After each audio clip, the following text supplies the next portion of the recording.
그들이 예루살렘에 가까이 와서 감람산 벳바게와 베다니에 이르렀을 때에 예수께서 제자 중 둘을 보내시며 이르시되 너희는 맞은편 마을로 가라. 그리로 들어가면 곧 아직 아무도 타보지 않은 나귀 새끼가 매여 있는 것을 보리니 풀어 끌고 오라. 만일 누가 너희에게 왜 이렇게 하느냐 묻거든 주가 쓰시겠다 하라. 그리하면 즉시 이리로 보내리라 하시니 제자들이 가서 본즉 나귀 새끼가 문 앞 거리에 매여 있는지라. 그것을 푸니 거기 서 있는 사람 중 어떤 이들이 이르되 나귀 새끼를 풀어 무엇하려느냐 하매 제자들이 예수께서 이르신 대로 말하는데 이에 허락하는지라. 아멘.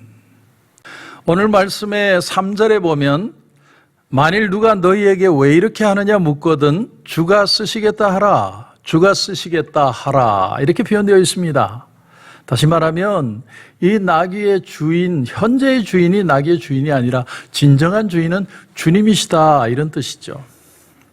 자, 예루살렘에 가까이 오셨을 때 주님은 두 제자를 보내셔서 벳바게와 베다니 지역으로 가게 하십니다. 그리고 마을에 들어가서 매여 있는 나귀 새끼가 한 마리 있는데 그걸 풀어서 가져오라는 거죠. 그 헬라의 원어를 보면 완료 분사로 되어 있습니다. 그 형태가. 그 말은 무슨 뜻이냐면 이미 나귀가 자기가 불려갈 것이라는 걸 깨닫고 있는 것과 같은 상태라는 거예요. 그러니까 참 놀라운 일이죠. 예수님이 아신 것도 중요하지만 나귀도 준비가 되어 있는 겁니다. 그럼 어떻게 주님은 그 베다니 지역에 나귀가 매여 있을 것을 아셨을까요? 우리가 잘 아는 대로 주님은 어린 나귀를 타고 예루살렘 성을 입성하셨습니다. 왕 중에 참 나귀를 타고 입성한 건 솔로몬 이후에 아무도 없다고 합니다. 그건 마치 나는 바보스럽고 나는 우스꽝스럽고 나는 아무것도 아니라는 개념으로 비춰지는 거죠. 어떤 사람도 그렇게 자기를 드러내는 사람은 없습니다. 그러나 이 행동을 통해서 한 가지 예언적 행위였다라는 걸 우리에게 보여줍니다. 구약에는 이런 예언적 행위가 많습니다. 퍼포먼스인데 예를 들면 예레미야 같은 선지자는 자기 수염을 잘라 흩날리면서 유다라는 나라가 이렇게 망할 것이다, 그런 퍼포먼스를 하고, 그런가 하면 에스겔 같은 선지자는 벌거벗고 몇 달을 누워 있습니다. 이런 모든 것들이 사실은 어떤 상징하는 예언적 의미가 있다는 것이죠. 그런데 아무도 타보지 않은 이 나귀 새끼를 예수님이 타신다는 말은 뭘 의미하느냐? 우선적으로 우리에게 주는 미닝이 왕은 왕인데 겸손과 온유와 평화의 왕이라는 사실을 우리에게 보여주고 있다는 사실이죠. 그 퍼포먼스를 예언적 행위를 하고 있는 겁니다. 자, 그렇다면 어떻게 주님은 나귀가 매인 걸 아시고 또한 풀어봐도 괜찮다고 보았느냐 하는 겁니다. 여러분, 이 베다니라는 마을을 한번 여러분 좀 아실 필요가 있습니다. 베다니는 아주 가난한 동네입니다. 예루살렘 가까이에 있는 아주 밀착되어 있는 동네인데 주님은 예루살렘에 올라오셨을 때 예루살렘에서 주무신 적이 없습니다. 항상 이 베다니 마을에 오셔서 주무셨죠. 베다니의 유명한 형제들 이름이 뭡니까? 바로 마르다, 마리아 자매입니다. 그런가 하면 예수님이 죽은 나사로를 살려내시죠. 그 나사로가 오빠입니다.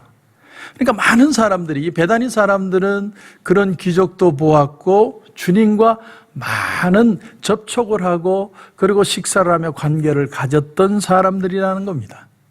그러니까 오늘 주가 쓰시겠다 하라, 이것이 주님의 신통방통한 능력 때문에 그렇게 매여있는 나귀를 데려온 걸 수도 있지만 주님은 그 지방에 많이 가보시고 나귀가 매여있는 것도 보시고 또 주님이 그 마을과의 관계도 있고 그런 주님과 깊은 관계를 통해 주님이 필요하다고 하니까 풀어서 주인이 보내주었을 것이다 라는 짐작도 할 수 있다는 것이죠.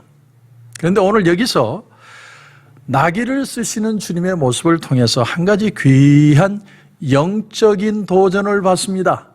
그게 뭐냐면 이 나귀 한 마리를 풀어서 쓰시는 주님, 참 보잘것없는 나귀를 풀어 쓰는 주님을 통해 나 같은 사람도 주님은 귀하게 여기신다는 걸 우린 여기서 발견하게 됩니다. 우리가 세상을 살다 보면 이런 계획, 저런 플랜, 여러 가지 인생의 우리의 꿈을 가지고 도전하고 살아오다가 실패도 하고 이렇게 저렇게 하다가 오늘 여기까지 왔습니다. 그런데 이런 모든 우리 인생의 과정이 그냥 내가 우여곡절 끝에 온 것이 아니라 주님이 나를 쓰시기 위한 준비의 과정이었다라는 사실입니다. 하나님은 창세전부터 저와 여러분을 통해 이루실 일들을 계획하셨습니다. 마치 낙이 새끼 한 마리를 타시기 위해서 낙이 새끼를 준비하신 것처럼 오늘 저와 여러분의 인생에도 주님은 오래도록 준비해 오셨다는 사실이에요. 이걸 깨닫는 것만 해도, 받아들이기만 해도 우리의 마음에 엄청난 은혜가 됩니다. 많은 사람들은 인생을 구름과 같다, 일장춘몽이다 이런 표현을 많이 합니다. 그래서 지금은 죽었지만 그 가수 그런 노래가 있잖아요. 인생은 나그네 길 어디서 왔다가, 우리 인생이 어디서 와서 어디로 가는지 모른다는 거예요. 참 얼마나 인생이 쓸쓸해 보입니까? 그러나 저와 여러분의 인생은 그렇게 바람처럼 왔다가 바람처럼 가는 게 아니라 하나님이 나를 불러주시고 나를 통해 무언가를 이루시고 나를 쓰시고 하나님 나라로 데리고 가신다는 사실입니다. 그래서 중요한 것은 이것 하나입니다. 어떤 일이 일어나도 이 일은 하나님의 계획 안에 있다.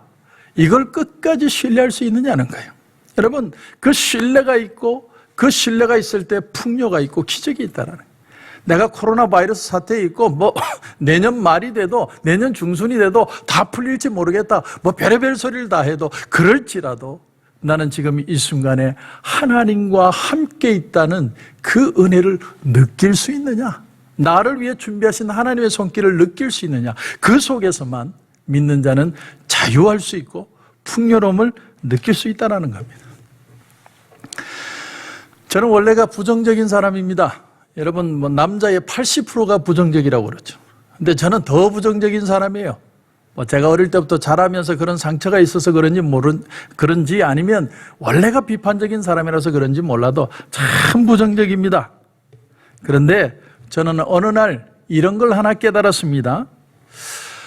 그게 뭐냐면 하나님이 나의 모습 이대로 사랑하신다 하는 거예요. 나의 부정적이고 못나고 내가 볼 때는 참 문제가 많고 그런데 그런 모습을 하나님이 사랑하신다. 그게 믿어져서 많이 울었습니다. 그래서 어느 날부터인가 저는 사람들이 저를 어떻게 보고 어떻게 평가를 하고 예민하니까 그런데 많이 관심을 가졌는데 어느 날부터인가 잠시는 그게 빠질 수 있지만 하루 지나고 나면 다 잊어버립니다. 어차피 나는 그런 인생이라는 거죠. 그런데 그런 못난 인생을 하나님이 써주셨다는 사실이 나한테는 너무나 귀하다는 거예요. 오늘 3절을 다시 보면 주가 쓰시겠다 하라. 주가 쓰시겠다 하라. 이 말씀을 깊이 묵상해 보면 정말 은혜가 됩니다. 하나님이 나 같은 사람도 쓰시는구나. 나 같은 사람도 쓰시는구나. 여러분, 노다지라는 말을 들어보셨죠? 노다지. 금광이죠, 금광. 여러분, 금광을 이렇게 발견을 하는데, 여러분, 그 금광을 발견을 했을 때 얼마만큼의 금이 들어있으면 채산성이 있다고 하는지 여러분 아십니까? 자, 이 돌이 있는데, 돌이 1톤짜리 안에 13g 정도 들어있으면 채산성이 있다고 그래요. 자, 1톤 안에 13g 정도면 거의 눈에 안 보입니다. 요즘은 기술이 발달이 돼가지고요, 1톤 안에 6g만 들어있어도 금광이고 노다지라고 표현한다는 거예요. 확률로 따지면 0.00006% 정도 되죠. 그러니까 정말 눈에 보이지도 않는 거예요. 그런데 그것만 찾아도 수지 맞았다라고 생각하는 거예요. 놀라운 일이죠. 근데 저와 여러분 안에 예수님이 계신 것은 금광과도 비교할 수 없는 거예요. 내가 질그릇 같고 깨어지기 쉬운 존재인데도 내가 가치 있는 이유가 뭐냐면 내 속에 금광보다 더 귀한 예수님이 나와 함께 하시기 때문에. 여러분, 우리는 사람은 다 부족해요. 이렇게 넘어지고 저렇게 깨지고 별거 아니고 아무것도 내놓을 게 없는데 내 속에 계신 예수님이 너무나 귀하기 때문에 나는 그 주님 때문에 보배로운 가치가 되는 겁니다. 중요한 건 뭐냐? 내가 그 사실을 믿을 수 있느냐 하는 겁니다. 하나님이 나를 존귀하게 보신다면 나도 나를 그렇게 믿어야 되는데 우리는 많은 사람들이 열등감에 빠져 있습니다. 좌절감에 빠져 있습니다. 이유는 실제로 보배이신 주님을 만나지 못했기 때문이라는 거죠. 예수님이 내 안에 계신데 그 예수님을 내가 느끼지 못하는 겁니다.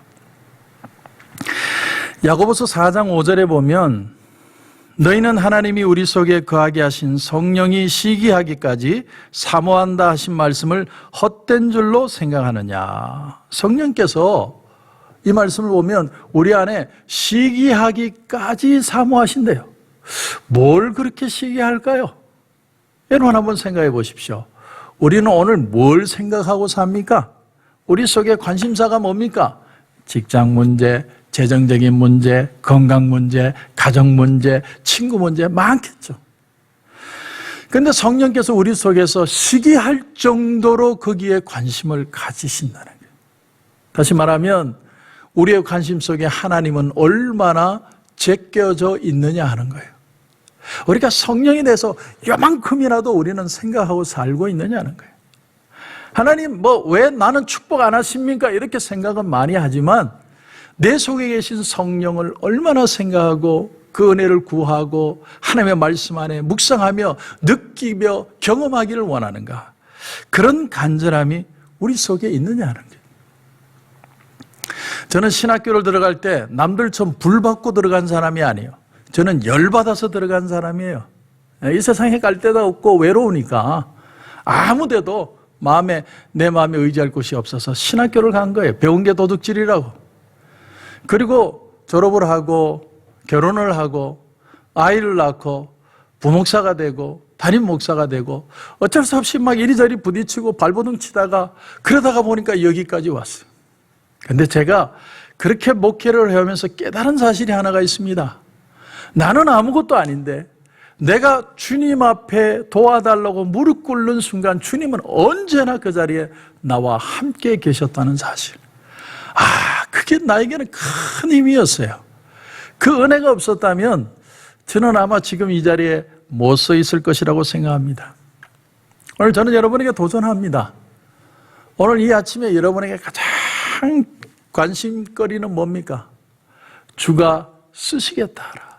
주가 쓰시겠다 하라. 정말 주님의 손에 들려서 내 인생은 쓸모없는 것이 아니라 주님이 예비한 인생이구나. 주님이 내게 있기 때문에 나는 깨어질 질그릇이라도 내 속에 드러날 주님의 은혜로 나는 오늘 귀한 삶을 산다. 그런 하루를 사시는 저와 여러분이 되시길 주님의 이름으로 축원합니다. 기도드리겠습니다. 하나님 은혜를 감사합니다. 오늘 말씀을 통해 주가 쓰시겠다 하라. 한 마리 나귀 새끼도 아무것도 아닌 존재인데도 주님은 귀하게 사용하신 것처럼 오늘 우리의 인생은 그저 바람처럼 왔다가 구름처럼 왔다가 사라지는 그런 쓸모없는 인생이 아니라 나를 위해 준비하시고 나를 위해 계획하시고 내 속에서 이루시는 놀라운 역사들을 오늘도 경험하기를 원합니다. 오늘 이 새벽에 기도하면서 주님의 은혜를 다시 한번 깊이 깨닫게 하시고 그 은혜로 풍성한 하루를 살 수 있는 우리 모든 성도들 되게 하여 주시옵소서.